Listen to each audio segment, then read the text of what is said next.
Welcome to the Slop Temple. We pray this video helps. In this video, I will explain how to remove a Ford Transit front grille. First, gather your essential tools like a screwdriver set and a plastic trim removal tool. Ensure your vehicle is parked on a level, safe surface with the engine off. It's also helpful to understand the grille's various attachment points before you begin the process. This preparation makes the removal much smoother.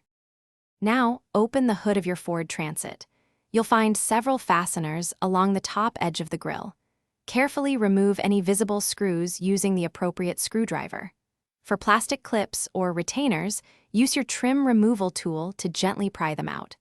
Take your time to avoid breaking any of these small components, as they are crucial for reinstallation. With the top fasteners removed, gently pull the grille away from the vehicle's body. Be mindful of any hidden clips or tabs along the sides and bottom that might still be holding it in place. You may need to apply slight pressure or use your trim tool to release these. If your grille has integrated lights or sensors, carefully disconnect their electrical connectors before fully detaching the grille. Once the grille is free, store it in a safe place to prevent any scratches or damage. Reinstallation is generally the reverse of the removal process, ensuring all clips and screws are securely fastened. Double-check all connections, especially for any lights or sensors, to ensure they function correctly.